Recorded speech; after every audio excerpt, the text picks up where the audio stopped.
Hello and welcome to a cook's tour, and welcome to you cocktail lovers who have joined us for a pre-cook-along tipple. I'm thrilled to welcome back to the studio Johan Svensson from Drinks Fusion to whisk us away to the island of Mustique for a liquid sundowner. Oh, how I wish, Johan. Anyway, what are we going to be tucking into? What are we going to be drinking on our sun lounger this evening?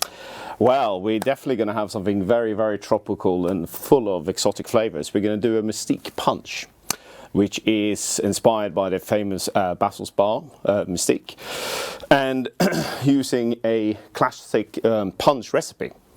So I don't know if you had things like Mai Tais and zombies and those kind of cocktails. So it's also known as tiki. My idea of a punch is sort of raiding the drinks cabinet and just sort of throwing everything together and sort of slightly seeing what happens. But maybe we can talk about how we can do that, you know, a bit more seriously later on. Most definitely, most definitely. And you're right, it is about raiding the drinks cabinet for sure. So we're going to have the Mustique punch, which is this one here, which is using a rum base. So using a blend of rums from Martinique, JM rum, which is quite particular because it's very special. It's made using fresh sugarcane, so it's known as a rum agricole, rather than the byproduct molasses, which tends to give you a sweeter style. So it's a bit more like you would say cognac style, like really fresh and fragrant and complex. So it's a serious rum. It's very serious rum.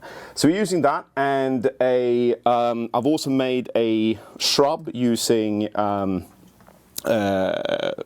pineapples. So shrub is you let it rest in vinegar to extract the flavor, and you get really immense concentration out of it. And the other element of flavors I'm using is a sort of falernum take, which is also it originally comes from Barbados, and it's falernum. And it essentially means it's flavored with the likes of cloves, cinnamon, lime zest, etc. And also an orgeat, which is a sweet syrup made from almonds, toasted almonds and coconut. So it's got lots and lots of lovely flavors. So in this amazing big bottle, we have, it's pretty serious, you have enough for 4 serves.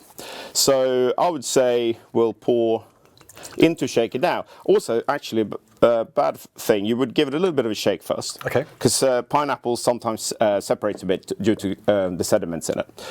And do about half, because it's 2 of us. And you're going to give this a little shake. Yes, you can serve it just straight cold as well, but I do think it's much fresher if you give it a bit of a shake. And I'm using a proper cocktail shaker. But if you haven't got that at home, you can use like a jam jar or any container to put a bit of ice, give it a good shake to dilute it, and also you get that lovely, fantastic froth on it when you What is it? Shaking Gives it the froth? Is it sort of is it the pineapple waking up? Well, so yes. Well, what it is when you're shaking it, you get aeration. So you basically get lots and lots of little air bubbles in it, which is really nice for the mouthfeel. Okay. And let me ice up these glasses as well. And ice is your friend, your most important ingredient. So I was wondering if you hadn't brought enough ice on set. Actually, it looks like you're going to need quite a lot of it. Yeah. So I think same thing here. You want to have the more ice you have, the less dilution you get because it melts slower. So if you want to have it really nice and fresh, you have quite plenty of ice, big chunky ice cubes, and it gets less slushy. And same thing here. I'll fill up the shaker. If you have a little jam jar, make sure you put the liquid in first though, because if you sort of do it the other way around, you can overfill it. Okay. And shaker on top. Give it a bit of a shake.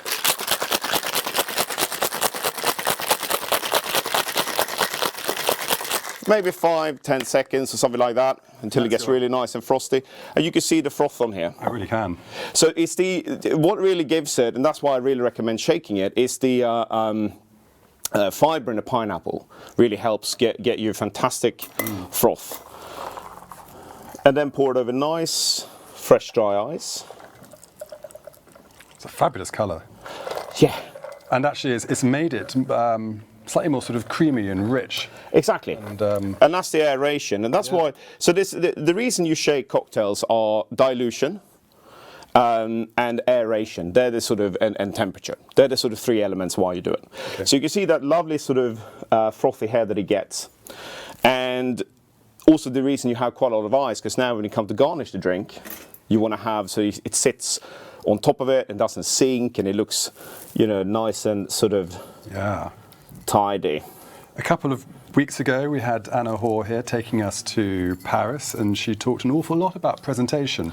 And that's when dressing plates. What are the key takeaways, or sort of little bits of knowledge you can give us at home about dressing cocktails? I think it's all about you eat and drink with your eyes as well, of course, and sometimes less is more, which I have a problem with occasionally because I like quite a lot of beautiful presentations.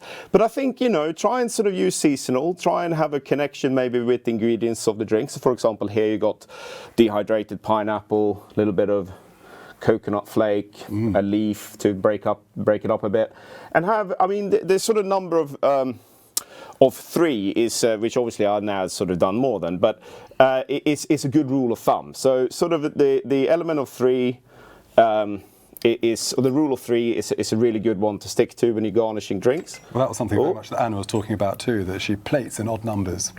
Yes, exactly. See if I can get this. Chase the flour around the board. Oh, no. It's like fun. I have to cheat a little bit.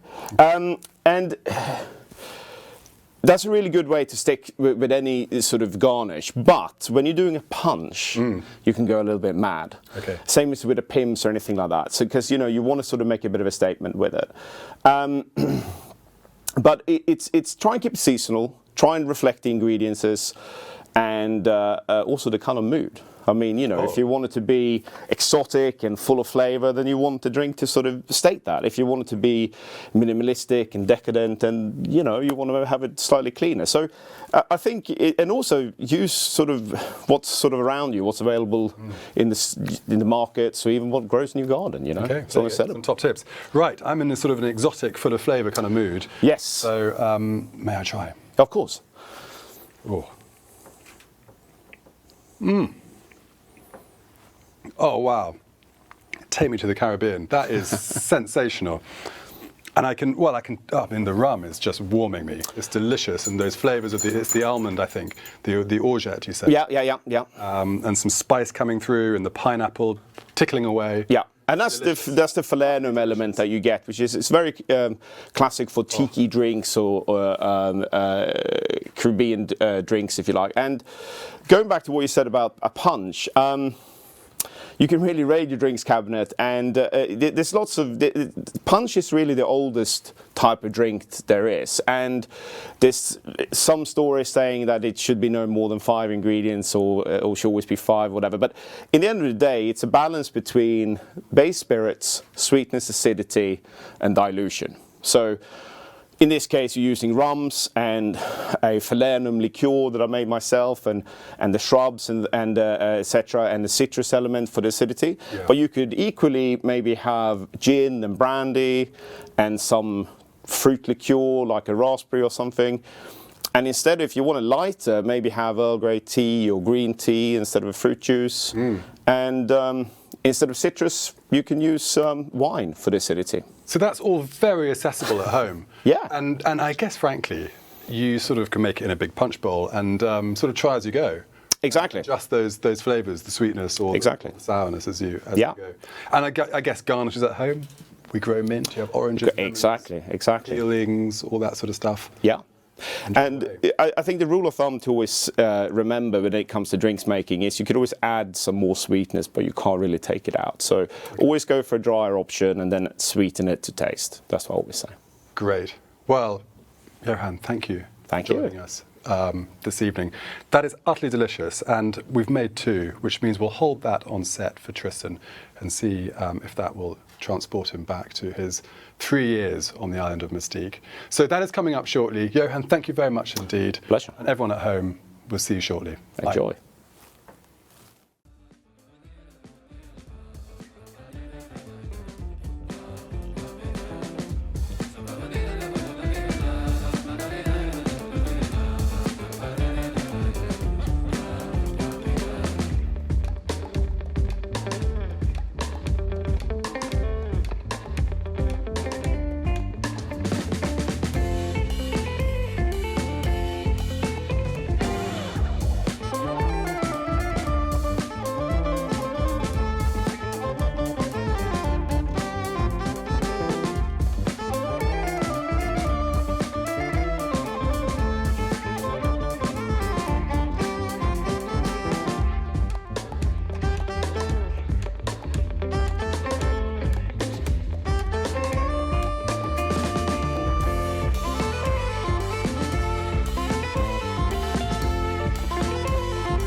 Good evening and a warm welcome to a cook's tour.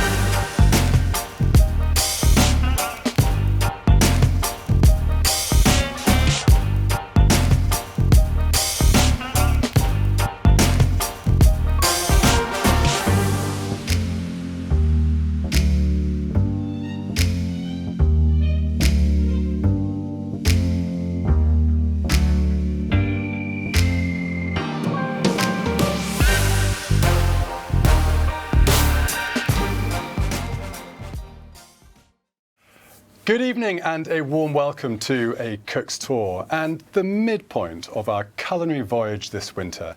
Explore the island of Mustique. My name is Charlie Grant Peterkin and I am delighted to be joined this evening by the intrepid traveller, Tristan Welch. Thank you. Good evening, sir. Thanks for having me. It's an absolute pleasure. So, it's boiling here on Mustique, isn't it? I don't know, we're getting a bit of a bead on here.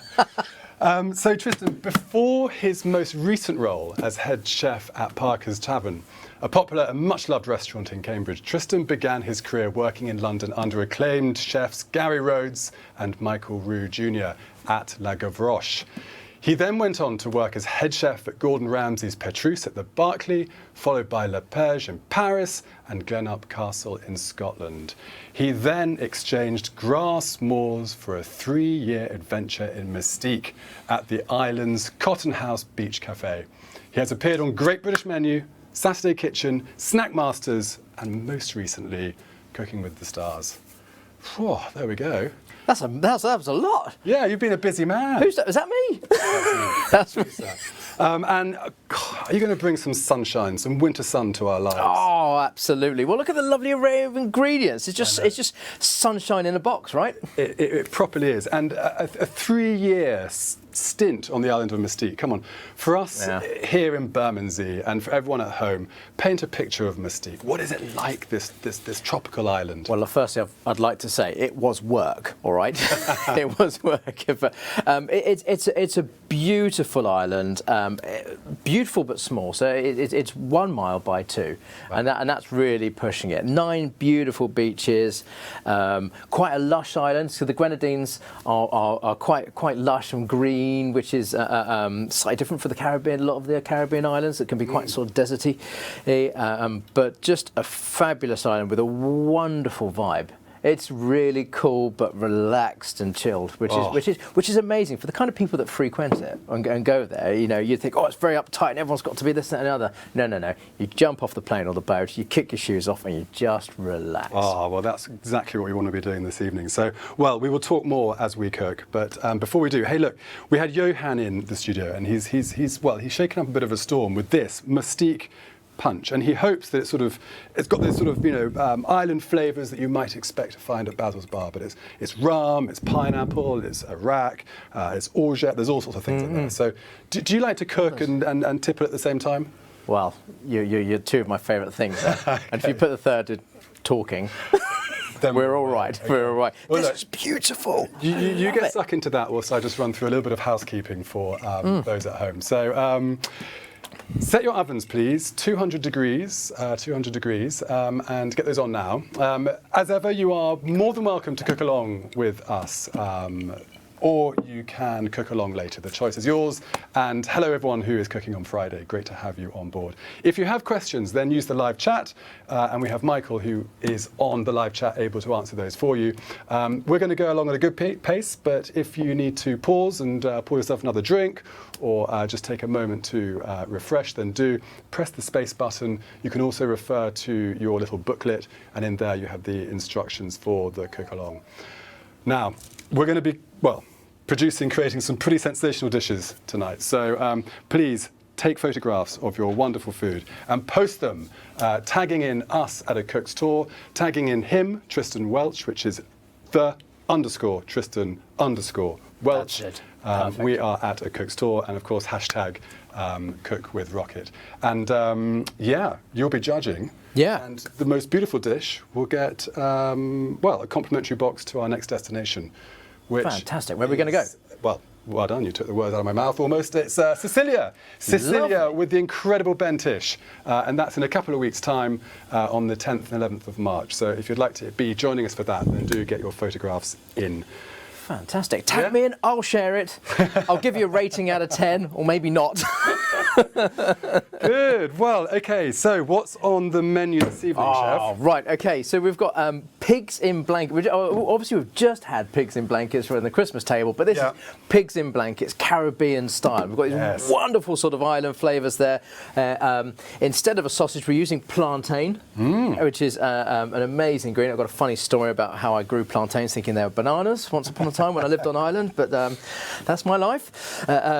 Bacon as well, so we're going to wrap the plantains in bacon with a bit of tamarind glaze, all those island flavours, and of course a bit of lime juice.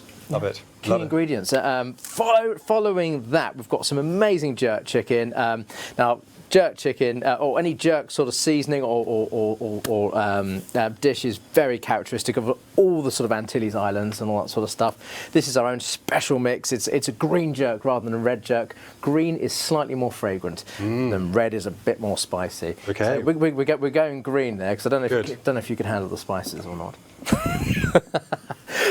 Anyway, and then we've got, really excitingly, breadfruit, crispy breadfruit, which we're going to fry. They're a bit like chips. They're a real treat, and they're something that we used to roast at home once a week on an open fire. So we're going to roast that for you, actually. Yeah, we've done all of that for you. So it's amazing. It's just a frying up exercise, isn't it? Finish that off with some island flavours again, ginger and chilli and spring onions and allspice. Allspice grows across all those islands fabulously, and it's a key ingredient in the jerk, and it's going to be a key ingredient for our crispy breadfruits. Then there's more. There is more. There's more. Okay, There's more. keep it coming. And we've got the most fabulous grilled halibut here, which we've kind of grilled over a barbecue for you already, with beautiful greens. One of the ingredients is Christophine as well. We'll talk a bit more about that later. With sauce verte, Caribbean style. So that's like a parsley green sauce, but with loads of flavour from the islands. That's shadam vinny, which is like coriander. And then a little bit of green chilli in there as well. That's an amazing dish. Also, and to finish it off, we've got to put a bit of rum. We've got to put a bit of rum. There it is. We've got to put a bit of rum in it, and so we're going to give you that with rum barbar. So we have a fantastic rum syrup with beautiful sort of citrus notes in there as well. Finished off with coconut yogurt and then salty coconut crisps on top. Gosh, it's an island feast, isn't it? It is an island feast. It is an island feast. Well, look, come on, let's get started. And I think the first thing on the list is the island rum bamba. Yeah, absolutely. So the best thing about this is you really want to soak your rum barbar for as long as you possibly can. And so this is our syrup. I've got to say, first of all, it's like having a sous chef here. It's all sorted for you. It wasn't as glamorous as this when I lived in Mustique. I'll tell you. So this is all fabulous. And Careful. Oh dear. Oh God, that was a near one. That's a near one. Right. But we're back on. We're back on. So just take your syrup. We're going to gently warm that. So what is that? That's just a sugar syrup, is it? Has it got sort of anything infused in there? There's some rum in there, you mentioned. There's a wee bit of rum in it. Yeah. There's some island spices, cloves, cinnamon, and then what we've also got is citrus as well. So there's grated orange zest in there. All the sort of background flavours of rum. A drop of rum as well. Yeah. So that's why we've. Hey, it's the Caribbean. It's the Caribbean. They don't measure things like that in the Caribbean. So we're just going to bring that up to the simmer. Don't boil it because you'll boil the rum off. That would be a mistake. And that would be a mistake. That's something you don't do on Mustique. That's something you don't do on Mustique. And what we've done, we've baked these beautiful little rum barbars already for you. And what we're going to do is pop them into the warm syrup. Yep. And that'll just bring the whole flavour alive, and we'll leave that. You can do that hours in advance. In fact, if you want to put it back in the fridge, you can. It's absolutely fine. An hour is perfect though. So drop it in now. First job. As soon as that comes up to the heat, a little bit more warmth in the syrup there, because that helps reconstitute and rehydrate these lovely little. They're almost like brioche. That's a slash between. Well, I was brioche going to ask and cake. how's this made? This is So essentially, it's a bit like a brioche loaf, Yeah. really. But it's a vehicle for all the flavours in that syrup, just to bring it all together. Just a sponge. Soak it all up. Great. Exactly. And that will be then served with a coconut yogurt and these little sort of salted coconut chips. Is that right? Yeah, that's it. Oh, and these I fell in love with on there. So on Ireland, coconuts are just everywhere, and you can literally just pick them up from the side of the road. Yeah. What we would do, we would slice the coconuts and just put a bit of sea salt in them and a touch of the coconut water, and pop them in the oven, just on a low oven, about 120 degrees centigrade, for about 10-15 minutes, and they'd form these beautiful little chips there. Ooh, can I try one? Smells like the island. Oh, lovely. But don't eat them all, because we need them for later. Right. So, I'll put those one side. and to be fair, I have to really, really, really watch myself, because I end up putting on everything. Because they're great with sweet things, they're great with savoury things too. We used to do carpaccio, we would get fresh fish delivered straight from the beach to the beach cafe, and we'd slice it up right there, and then put a little bit of lime juice, some salty coconut, maybe a dash of coconut oil as well. Ooh. Perfect. I imagine the freshness too. Yeah. It was out of this world. So I've just popped in the barbars, and we're going to leave them on the side like that. Can I leave them there? Is that all right? Yeah, of course. Okay, so completely off the heat. So Completely off the heat. Let it sit there. Stress-free, man. And so Stress-free, man. Can I just sort of casually just sort of baste them as we go along? Sure. Yeah. Absolutely. Please do. Keep you busy. Keep you busy. Yeah. Make it look like you're doing something. Well, I've got to try. Okay. So whilst I'm basting, you're going to crack on with the next thing, which is these little piggies in blankets. Yeah. Now these made wonderful sort of canapes, actually. Yeah. I do these at for canapé parties, and just great snacks, to be fair. You're going to see they're a little bit like a very popular crisp that you pop and you can't stop. Right, so I'm just going to top and tail our plantain here. Tell us about plantain. Well, it's part of the banana family. Yeah, does look remarkably similar. Very, very, very savoury rather than sweet. Okay, so what have you done? They top and tailed. I've top and tailed, and then I've just sliced my the skin right the way down. Okay. And then you take your thumb, and you just break. Oh, so you're not just going for it. Just going for it. You should break it along there like that. There we go. Here it comes. There we go. Here it comes. So you're really looking just to get the skin off here. You're just looking to get the skin off there, and pop them in. Firm texture. Unlike banana would be all sort of soft and squidgy, but this is quite brittle. It's really so you've got plantains can be eaten at different stages. Okay. So this is quite a green plantain, and it's got a super savoury flavour. Yeah. Whereas your ripe plantains have got a softer flavour, and you can fry the chunks of a ripe plantain in like a deep fat fryer or in coconut oil, and then you squash it with a pan, and then put it back in the fryer again, and you've got this sort of like squashed plantain, which works really well in a jerk chicken burger. Exactly. Jerk chicken burger. With deep fried plantain. Oh man, it's so good. It's so good. So there's lots of. I'm just going to cut this in half, and we're just going to pop it in some salted water. Yep. Takes about 4 or 5 minutes. Okay. We'll let it boil away, just to soften the outside a little bit. Yeah. Okay. Let me get rid of that for you. Perfect. Oh, thank you. Right. While that's happening, we'll stretch out our bacon. Okay. And that's lovely streaky bacon, the right amount of sort of fat to meat content and all that sort of. Yeah, I'm a streaky bacon kind of guy, because it's all about the fat content, isn't it? Or at least the balance of fat and meat. Because what we're doing when we're frying it, that fat's going to render down as well and give it a beautiful flavour. That's the delicious part. Yeah, absolutely. So what we need to do is just gently stretch out the bacon here, using a knife like so. Just stretch it out, and that's going to. That do, yeah. Well, it just thins out the bacon a wee bit, and so when it cooks, it doesn't sort of retract so much as well. So it just starts the sort of breaking down process of. So, Tristan, whilst you're just sort of stretching out the bacon, I just want to ask you just a little bit again about Mustique well, how it came about, its history, and you know, it is the land of the rich and famous. I mean, it's off the chart when it comes to sort of the uber celeb, uber chic, you know, type of clientele, isn't it? Okay, yeah. I mean, you know, who have you bumped into on the island? Well, a lot of people, you know, and I'm lucky enough to call them friends now as well. You know, the beautiful thing about Mustique is when you get on island, everybody's a millionaire. Whether you're a member of the staff, whether you're a fisherman just visiting and supplying fish, to whether you're, you know, an A-lister that wants their privacy, because it's quite a private island anyway. It's got its own security and all that sort of stuff. So when you get there, you kick your shoes off and you just relax. Oh. And so that's the wonderful thing. You know, there's actors and actresses, rock stars, pop stars. Have you had any encounters of such that you can speak about? Well, yeah. I mean, a few. I don't kiss and tell. All right, I don't kiss and tell. But here we go. A funny story is I threw Jagger out of a kitchen once. Sir Mick Jagger? No, his dog. but that gives you a hint about who's on island. Got you. And the kind of shoulders we were rubbing with as well.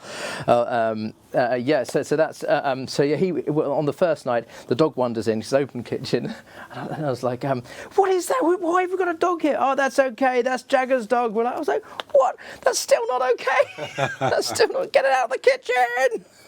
But it's very relaxed. You know, we have royalty there and all that sort of stuff. You know, well, Princess Margaret originally, I guess. Yeah, absolutely. And more recently, William and Kate. Yeah, definitely, and their kids and all that sort of stuff. Yeah, my sons used to play with princes and all this sort of stuff in the park and.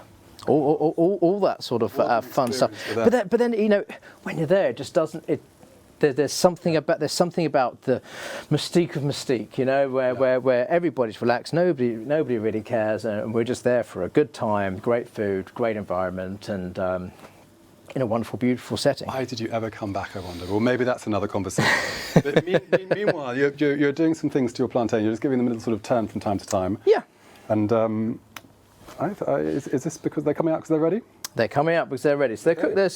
So now they're cooked. You don't want them. What are you looking for? So you don't want them properly soft right now. You just want you just want them blanched so they've got a slight soft edge, and that gets it, and that really gets it sort of gets the whole cooking process going. Even cookery. Otherwise, what may happen is you'll get a dry part and all that sort of stuff. So it just helps the sort of moisture of it, if you like. And I'm just going to cut it into bacon width pieces, and then cut them into 4.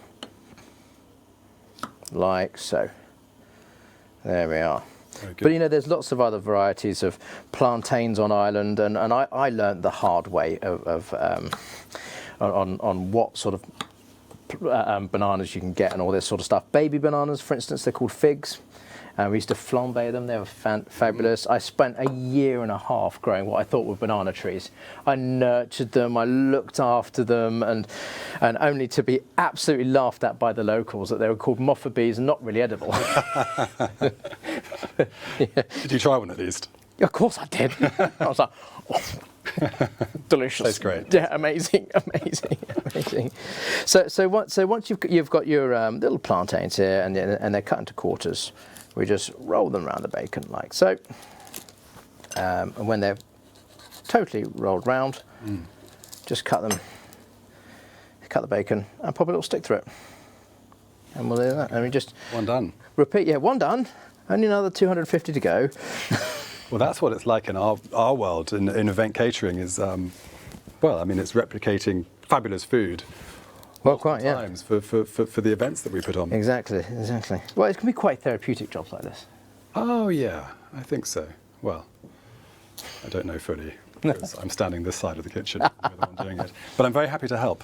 Oh, wonderful. That's very sweet of you. Yeah, well, help away. Have a go. Have a go. And so, we're using plantain, but if plantain's not available, anything you could substitute this for? Well, sausages work really well. Sausages do work. But sausages work well with everything. Other things you could use squash. That works quite well. Yeah. Even things a bit like potato and stuff like that. I guess that would work quite well too. But in the sort of in Caribbean cookery, potato doesn't feature that much. They've got more yams. So yam would be a good replacement. To be fair. How am I doing here? You've done that before. I have. You've done that We've before. all had Christmas. Absolutely. Well, while you're doing that, I'm just going to get a little bit of our coconut oil. Okay. So coconut oil features really heavily in my Caribbean kitchen. Yeah. And I think That sounds like a cookbook. that does sound like a cookbook. That does sound like watch this space. You never know. But to be fair, I'd love. I mean, the research of the cookbook like that would be amazing. If you'd like to join me, Go on tour. Yeah, absolutely. So you're putting a little bit of coconut oil in a pan. Now we've got quite a good pot there. So what were you putting in? Sort of a dessert spoon? So that's a teaspoon and a half. Well, yeah, dessert spoon. That's about right. We're just going to melt that gently. It's got a beautifully high burning point. Coconut oil is just a fabulous oil. Full stop. Yeah. It's a lovely fragrant oil as well. I'm in love with it. But when we lived on the island, it would arrive. I mean, people would boil it up and render it themselves, and they'd put it into old rum bottles, and you buy it in old rum bottles. Gosh, is that just for practical reasons, or does it actually flavour the? I mean, no, the rum bottle is not going to flavour the. No, they were empty. No, They're empty. There's a lot of empty rum bottles on the island. A lot. I can possibly imagine why. Can't possibly. Right, last couple one. to do. There we go. And then once these are all skewered, They're ready to rock and roll. So we've got a pan warming up there fabulously, and then we're going to add them to the pan and let them fry away now, just gently. let me Thank you. clear up around you. You make a wonderful Debbie McGee. Thank you. Fantastic. Okay, so what we're going to do now is just shall I move that out of the way so we can see a bit better? Add our plantain to the pan. In a non-stick pan's ideal because bacon will stick a little bit, and we're just going to fry away gently, and they'll take a couple of minutes on each side. There we are. Got the right one on. Got the right one on. Tell you, that hob is For you. a few chefs. That's it. Yeah. You wouldn't be the first. God but dear the me. right one is on. The curse of the hob. The curse of the hob. There we are. Okay. So we'll let that fry away wonderfully. And while they're frying away, should we just get the chicken out on a tray? Yeah, we could do that. Absolutely. Shall we? Let's get the chicken out. There is the chicken. There is the tray. Whoa. As Now you were saying, well, go on. Shall I say it? Go on. Say it. Shall I say it? Shall I say it? Right. So the reason why I included jerk chicken in the box is because there's two parts of the island in some respects. You know, there's of course beautiful beaches, mansions, and all this luxury. But most people that come to the island like a bit of real life too, a bit of authenticity. Yes.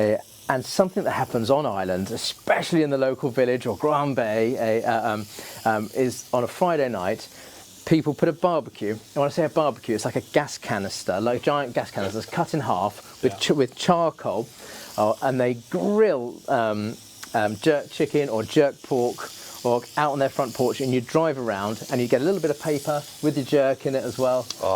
Monty, my youngest son, absolutely adored Friday afternoons, and they're playing soca and reggae out full blast out of their houses, and it's a real island vibe and all that sort of stuff. That is it, isn't it?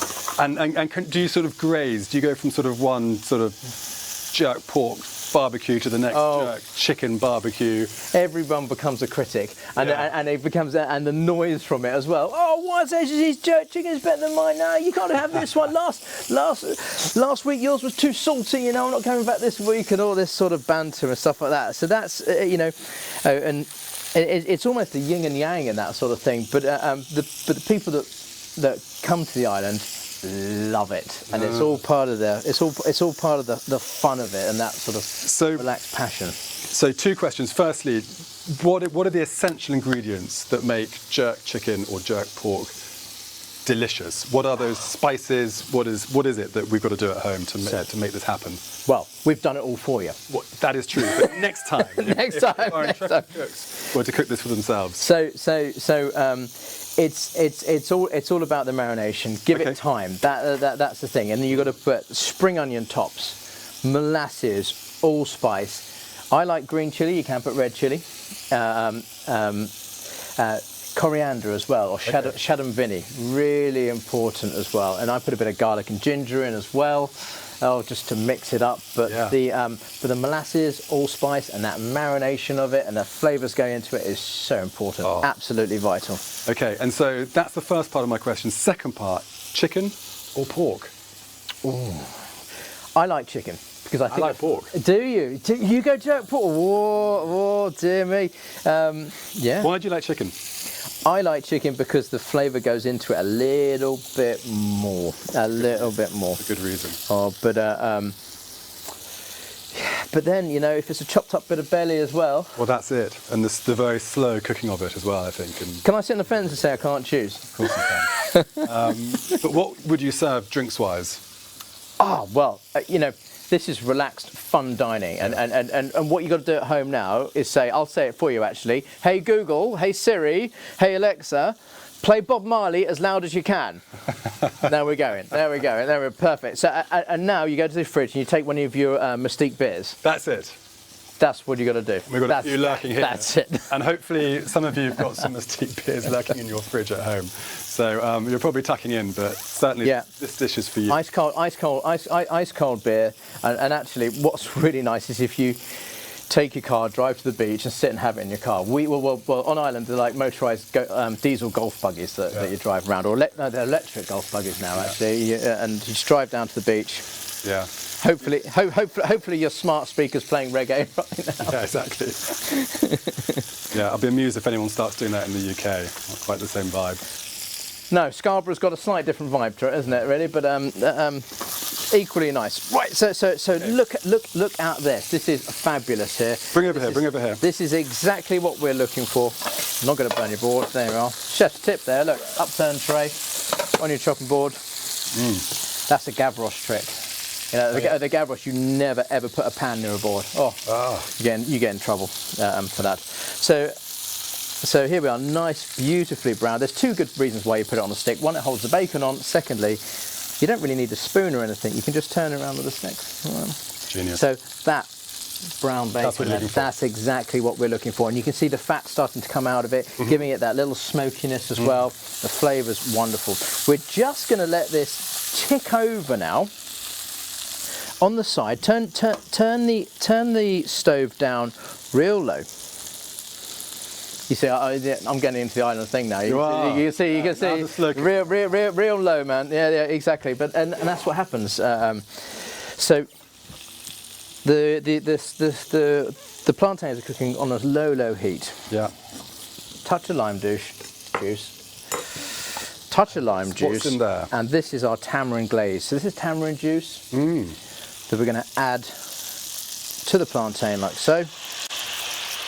That's going to emulsify with the coconut oil and the bacon fat and form the most amazing glaze. A little bit of lime juice. Oh, done with a sort of Caribbean flavour. Yeah, I might have done that before. Good tip with the lime though. If you've got a hard lime and you're having trouble to get the juice out, pop it in the microwave for 10 seconds and then cut it in half and the juice just falls out. Perfect. Good. Right, so we'll let those simmer away. Yeah. And so low heat and I guess it's going to reduce a little bit, is it? It's going to reduce a stickier glaze. Yeah. We'll just keep on turning them. Just keep on loving it. Keep on showing the love. Now it's time to cook that jerk chicken. Okay, so ovens should all be on at home at 200, so nice and hot. And you take the jerk chicken out. Just make sure it's all nicely arranged. And we've got some sort of thigh pieces here. Thigh pieces. Oh, well, for me, chicken thigh is the best bit, or chicken wing. Yeah. But we want more of a portion. This is already seasoned. Yeah. It's already ready to rock and roll.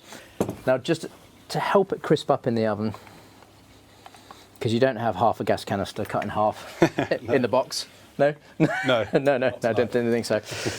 Pop it in the oven. And what was that? That was just vegetable oil? That's just A little bit of vegetable oil. A little bit of vegetable oil on top. You can put a bit of coconut oil on it if you want, but Yeah. to be fair, it's a 200-degree oven. It's probably going to get lost with those big, punchy Caribbean flavours there. Okay. So about 18 to 20 minutes in 200 degrees centigrade. Off you go. Great. Get that in your oven. Oh, look at this. Oh, okay. Chefs at home, just a little bit of... Yeah. Look, just turn it around now. You see it starting to thicken up. And just leave it there to simmer and stew a little bit. It's only going to get better and better and better. Yeah, I have to say it's smelling good. Right, well, we are cruising through. The rum baba is just having a little bit of a massage, a bit of a turn, a bit more soaking action. The plantain pigs and blankets are doing their thing. We've got the jerk in the oven, the jerk chicken. And now we're going to be moving on to the breadfruit. Now, you might need to do a little bit of backstory around breadfruit, because many of our fabulous chefs at home may not have come. Oh gosh, hold on. Should I bring this into shot? Because I mean, this is just a beautiful thing. Many of our intrepid cooks at home might not have had their hands on breadfruit before, but it's in here somewhere. What a beautiful basket. What a beautiful basket. And I've got to say, the doctor on Ireland has a farm on the mainland, and he would go to the mainland and come back with a basket that looks like this. And this is very, very typical of the kind of produce we get delivered here at Mustique. It's just breathtaking. It's just breathtaking. Mangoes as well. We haven't spoken about mango season, but my children would just, well, first of all, they go scrumping for pomegranates and mangoes in mango season, and they'd eat mangoes like an apple. And it was just gorgeous, just gorgeous. Wow. But they were young at the time, and let me tell you, the nappies is another thing. But this. The main event on this dish is the breadfruit, and it's just so special. They're almost the size of a football, and they're pretty inedible like this, to be fair. So the first thing you'd start a fire in your backyard. Yeah. And then you'd pop this on, and my kids would love it. You know, Thursday is bonfire night. You know, they had a bonfire, and you'd pop your breadfruit on, and you'd burn them like you would do with an aubergine for baba ganoush. So you'd cook them until they are just jet black. They're completely burnt. Takes about half an hour, 40 minutes, and then you leave them to cool, and they take on a slight smokiness. Yes, but it gives it a beautiful waxy flavour. Then you just cut the exterior off like that, and you end up with these most amazing breadfruit chips. And look at it, they're just sensational. I'm going to pop them out here like that, and they're almost like feather-like texture, but with a slight waxiness. Oh look, and you know you're winning when you've got a little bit of soot left on it. Yeah, because that's flavour. That is flavour, and that's what it's all about. And island flavour, and you know, and they fry up like the best chips you've ever had. I don't know why we don't have this more often or anything like that, but it's just amazing. How brilliant. There's so much barbecuing and fire that goes on the island. I mean, it sounds like on Thursdays everyone's firing up their barbecues for the breadfruit, and then on Fridays you're doing the same but for your jerk chicken. Oh, absolutely. Roast pineapples over a fire as well. We do these beautiful, well, the original barbecue comes from not far from Mustique, actually, the barbacoa. And I would do, occasionally I would do it with fish, or I'd do it with a whole pig. We'd dig a large pit in the on the beach. We'd lay it with stones, and then we'd get loads of firewood, and we'd burn it up so it's really, really hot, a massive fire.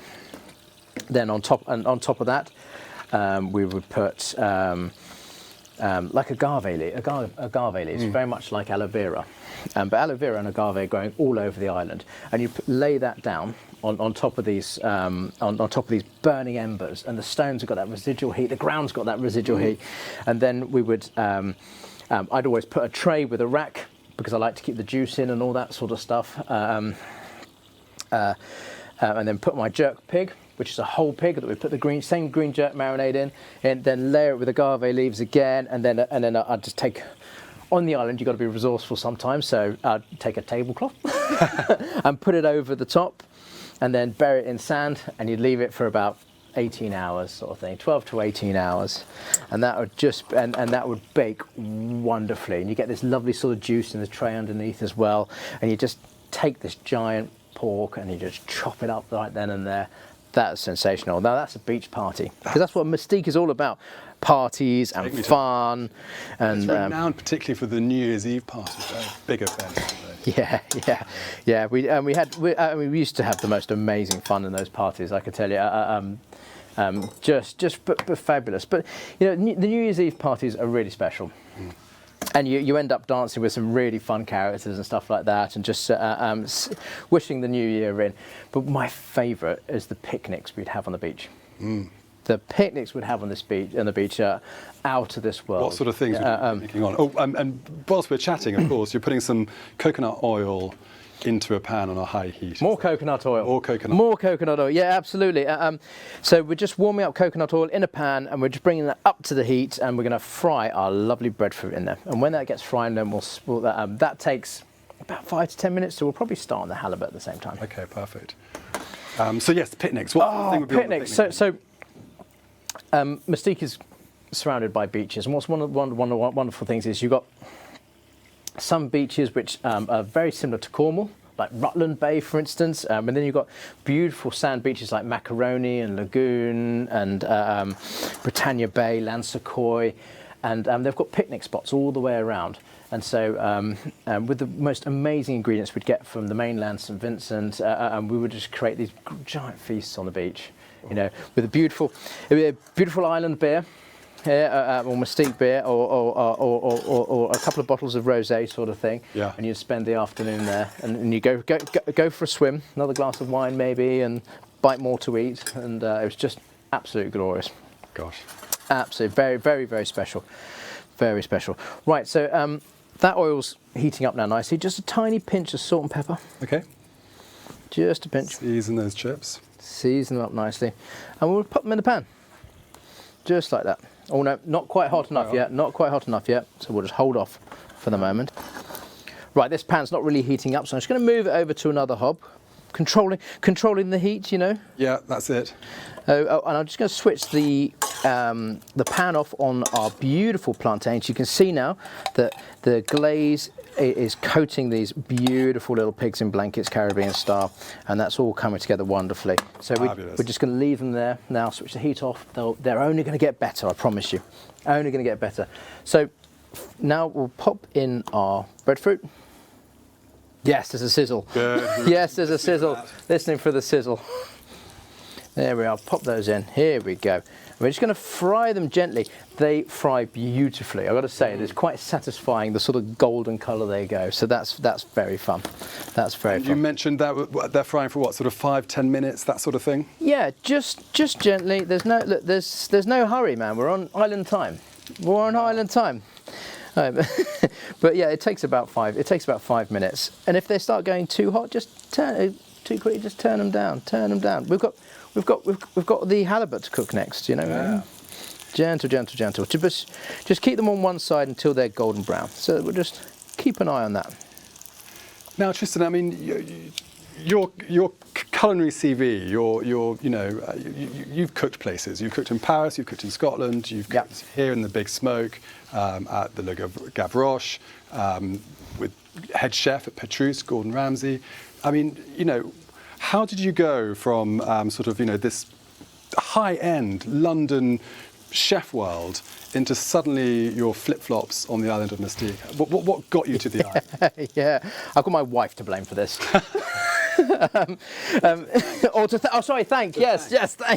Sorry.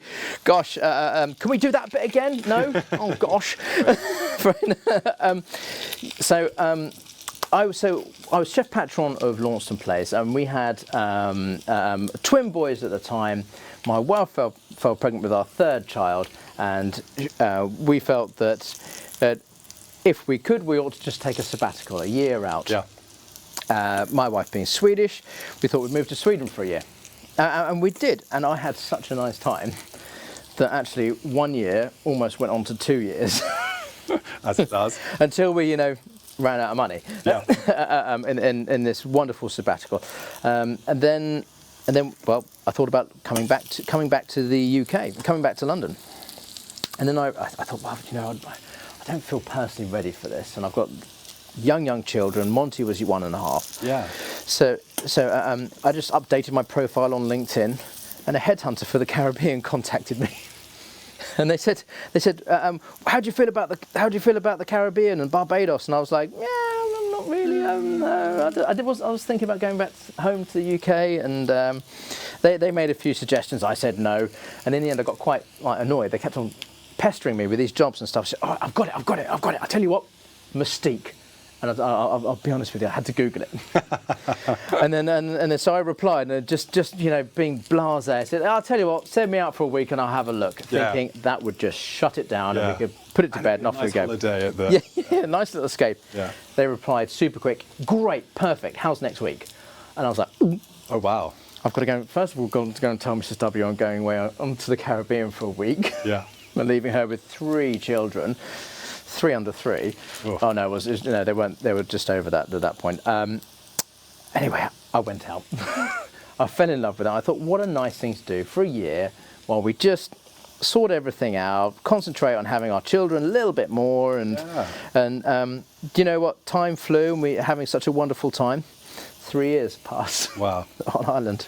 Well, I can imagine. I mean, a place to fall in love with and very difficult to return, particularly when you've got young kids too, and they're just sort of, free to roam the island. It was wonderful, and that's why everyone's so generous. It's a private island, but everyone's so generous over there, and our family were welcomed and became part of the community, and they would roam the island. Yeah, they roam the island like the rest of the wild animals.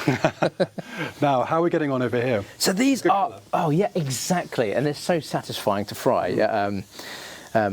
Can I just show you? Look at those lovely golden edges there. They're crisp and golden. Now I'm just turning the pan down a bit. Yeah. Just let them gently fry now, and turning them over, getting a nice colour, not too deep. Good. And we're going to leave it like that for the time being. Great. Okay. Right. Well, chicken's in the oven. It's got another sort of 4 or so minutes on the clock for that, I think. Yeah, I think so. I think so. It must be time for the fish. I've been waiting for you to say that, because I'm so excited about this halibut done in the mahi-mahi style. Yes, the mahi-mahi style, yeah, fantastic. So we've got our lovely sort of sauce-fed Caribbean style. Beautiful things, I've already spoken about that. Then here's our fantastic veggies as well. I think what I may do is we just get the halibut out on an oven tray and get that cooking. Okay. First of all. Well, let me pop these things here for you. I think those are cocktail garnishes. They're cocktail, but aren't they beautiful? Well, you're welcome to use for garnishing the food if you prefer. That would be lovely. Well, that would be lovely. Sure, Johan won't mind. You have to dry an extra. Oh gosh, I'm getting in trouble. Getting in trouble. Well, I'm just keep a quick eye. Stop the filming. Come and look at this. Okay. This is what it's all about. Now, look at that beautiful golden colour. Yes. I love it. It's just shimmering in naughtiness. It's just shimmering in naughtiness, yeah. Island naughtiness. Well, so's Mustique, to be fair. So's Mustique, to be fair. Right, so we're going to top out just a touch of oil. Yep. You can use the coconut oil, actually. I'm going to use the coconut oil. We've got enough of it. Yeah, of course. Just a little bit of coconut oil. Pop that on the bottom of the tray. Yeah.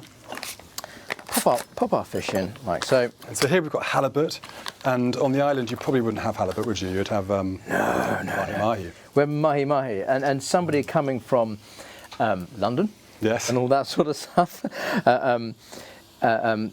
I had a bit of a journey finding out what mahi-mahi was, because the locals call it sorry, I'm just crossing past, but the locals call it dolphin. Oh. But so you could imagine, no, it's not. You could imagine the research. I was like, we can't serve dolphin. That's incredible. Right. That's terrible. But no, it's not. It's mahi-mahi, and it's completely different to flipper. I can guarantee you. But you're in a new culture and all that sort of stuff. Everything's very new, and you just don't know. And you're in this melting pot of all these exciting ingredients, like mahi-mahi, but like breadfruit and Christophine, which I'm about to introduce as well. Plantain and growing the wrong banana trees and all this sort of stuff. It's just fabulous. I guess you had to come up to speed pretty quickly. you know, on the ingredients, on produce, where to get stuff, and like, you know, I mean, there's yeah, of course, there's wonderful stuff on the island, but I guess there are some essentials that you had to bring in from the mainland as well. Well, I love Bit of seasoning, bit more just a bit, coconut oil on top. a little dollop of coconut oil. Dollop, Oh, there we are. yeah. A little dollop of coconut oil, a little bit of salt, Okay. and all we do is pop it in the oven. Okay. But set your timers. Set your 8 timers. minutes. 8 8 minutes. minutes. 8 minutes. 8 minutes. I'm looking at the clock. 8 minutes in the thing, and hopefully the chicken and the halibut should come out at the same time. Because you know what? Because you know what? The thing, chicken, you can do it more. the chicken can stay in the oven for a little bit longer. It's not going to affect it that badly. So yeah. So this is Christophine. Aha. Let me show you Christophine. Yeah. This one here. Hey? Yeah, Christophine. Look at this. So Christophine is something I use quite a lot. It's a little bit. It's a cross between a pumpkin and a cucumber, in many respects. But the shape of a quince sort of thing as well. Yeah. It's really fun. It's really fun. Quite sort of salady. It's already blanched for you. You've got to make sure it's cooked, otherwise, as the locals say, it's scratchy in the mouth. And I don't know what that really is, but maybe it's a bit of histamine. Oh, no, it can't be histamine. But I mean, I don't know really what that is. But it's maybe a bit of a folklore in the Caribbean, to be fair. So we blanch it anyway, and I'm just cutting it now into rough wedges. It's really fresh tasting. We used to make salads out of it as well with pigeon peas and spring onions. Pigeon pea. Yeah, pigeon peas. A little bit like. A little bit like peas, but they're grayer, and they're squat, and they've got this real serious Moorish flavour about them, sort of thing. One of the reasons you never see, you won't have heard of them, because people won't let them off island because they're so good. People get addicted to pigeon peas in a nice way. So That's something I've got to try. pigeon pea, you've got to check it out. You've got to check it out. Okay. A touch more coconut oil goes in the pan. And a touch of water as well, just a wee splash. There you go. Okay. And we're going to let that melt away, and then we're going to pop all our veggies into the pan at once. And what veggies do we have? Beautiful stuff. So these are exactly, because it's such a it's a volcanic. St Vincent's, the mainland, is a volcanic island, so it's got just a wealth of goodies there. So bok choy would grow really well there as well. Fine beans, green beans. Instead of pigeon peas, we've got edamame beans. Perfect. Good substitution. Good substitution. Great substitution. And whole spring onions. We call them they call them scythe on island. Okay. Which you are now what? Top and tailing? Just top and tailing. Just top and tailing. Taking an outside leaf off if you need to. Okay. But all these lovely sort of flavours are all going to come together beautifully with a soy dressing as well. Oh, delicious. Now that's maybe slightly Asian there, but the saltiness really helps out. So, dead simple now, no mucking around. Oh, whoa. There we are. Take all your veggies, pop them in one time. All in. All in. No mucking around. You know, this is about good, simple, local ingredients, doing the best by them. So it's all no faffing around. No faffing around. That's something you don't do in Mustique, is faff around. Keep things simple, keep it easy. Yeah, just the merest pinch of salt and pepper. Okay. Remember, we're going to put that soy dressing in, which is just going to change up the seasoning levels on that as well. And we don't need to cook it that much either, because you just want to get that flavour. That you know, it's light, it's green, it's crunchy. That's exactly what we're looking for. And I can't imagine there are that many restaurants on the island, if any. I mean, there's the Cotton House Beach Cafe. Yep. Basil's, do they do food, or is it just cocktail and beer? Basil's do a few things. Yeah, Thursday nights they do a hog roast. Oh, okay. I'm not sure if they still do. I'm pretty certain they probably do. It's fairly epic. That's a cool hangout, I guess. That's a really cool hangout. And it's got a great. It's overlooking the beach. It's won awards to be like the best bar in the world and all this sort of stuff. Run by the man himself, Basil. Yeah. Who was a fisherman back in the day, and now an absolute local hero. Right, so now you can see now, look, this has just come together. Yep. The leaves have started wilting there. I'm just going to take this little sort of soy, ginger, and lemongrass mix. There's a touch more coconut oil in there, of course. Of course there is. Of course there is. But it's island flavours there, and the coconuts are second to none. Yeah. All do its thing, spinning, turning, massaging. Yeah. And just let that cook away there for a minute or two. Yeah. Pretty much there. And while that's cooking away, we'll just start to warm up the sauce. Okay, so what's in here? What's this green sauce? So this green sauce is butter, parsley, shadon vinny, which is a very similar flavour to coriander. Mm-hmm. Now, also there is.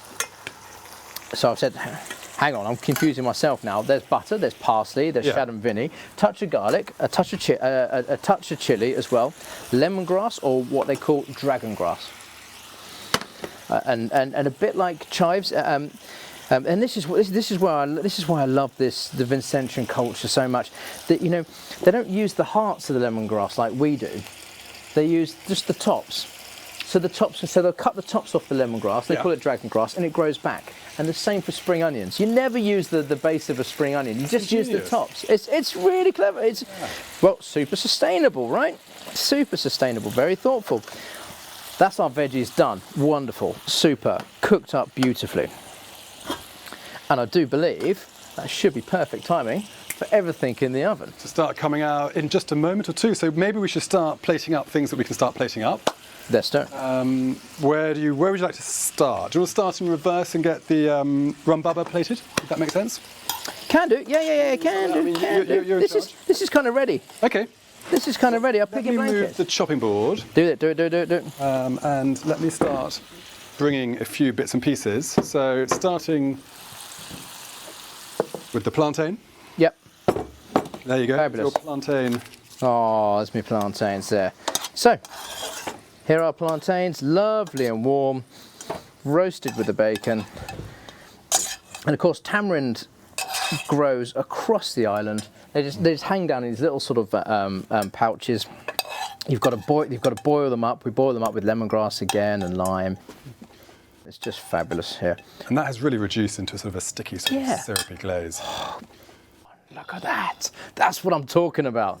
That's what I'm talking about. There'll be some chefs at home who'll be sneaking a few of these in whilst we're chatting, I'm sure. Well, yeah, to be fair, this is the most I've ever served. Normally they get pinched. Check on the oven quickly. Oh my goodness me. Yeah. So now your chicken should be cooked. I'm just going to leave it there, and then we're going to talk about the rest of it as well. Yeah. Oh my. Halibut has had its Yeah, and I know there's a lot going on, but all you got to do is take it out the oven, leave it to the side, just chill, man. Just chill. There's no need to panic on that one. Right, so this is our lovely breadfruit moment. Breadfruit, yeah. Let's do that. So I'm just going to take our breadfruit and pop it into here, like so. Crisp on the outside. Now there'll be a little bit of oil left in the pan. Okay. And if there's not, don't panic. Have you thrown away the oil? No, there's more oil. Panic. There's more oil. More panic. Here we go. Here we are. Fine. But that's what cooking's all about, isn't it? A bit of fun. A bit of fun as well. A bit of deliciousness. So our breadfruit's just sitting there wonderfully, with a touch of oil into the pan. And you're going to add some more coconut oil to it, are you? Yeah. Something like that. Because, right, that is delicious. But we're going to take it to a whole new level, taking these fantastic island flavours and spices. Good. You're renowned for your love of butter, but... I am. Well... I am. But when I was on island... You were starved of the stuff. Yep, starved of the stuff. Had to form a new love affair for coconut oil. Coconut oil. And my goodness, do I love coconut oil. You should see, I mean, still to this day, the bill for coconut oil in my household is ridiculous. It's ridiculous. Right, so there's our fantastic coconut oil. It's the same oil that we refine our breadfruit in. We're just going to chuck in our ginger, chili, and spring onion mix. There you go. Let that fizz away. A little bit of the allspice there. Pop that in the pan. And of course, touch of lime juice as well. God, hear that and smell that. But that's the Ireland flavour, right? Something like this is so simple, and all you'll do is you can just serve this up as a starter or something like that as well. It's just gorgeous. There we go. We'll take the flavours there like that and just pour it over the top. That's what I'm talking about. That is heaven. That's what I'm talking about there. The crisp breadfruit, just with those lovely flavours. Happy days. Oh.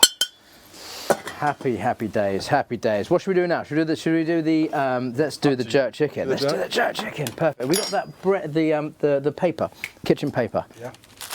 They always serve. Oh, because you want that sort of Friday feeling, don't you? Yeah, absolutely. Absolutely want that Friday feeling, definitely. Whack that in there like that. Dead simple. And you can, if you really want to present it in a special way, look, you can cut them in half as well. Just cut them in half like that. You don't have to cut it in half though, but look at that. That looks so good. Yeah, but the aroma as well, and hopefully your smart speaker's still pumping out reggae, and that is authentic as anything. I love it. Look at that, we're just gonna whack. Yeah. Boom. Whack it in the paper. Boom. That is the real deal. And all this lovely juice, don't let it go to waste. Don't let it go to waste. We're just going to pop that on the top as well. Oh. There you go. Oh, just lashings. Yes, please. This is a top tip for you on how we used to present limes. Never cut a lime in half if you're going to present it. Okay. Just cut it about a centimetre in. Yeah. Just on the side like that. Yeah. Boom. And then pop it on the side like that, and you see that just squeezes beautiful. Oh, look, I'm going to show you. Go on. I'll do one for presentation, one for the squeeze. Ready? Just look at that.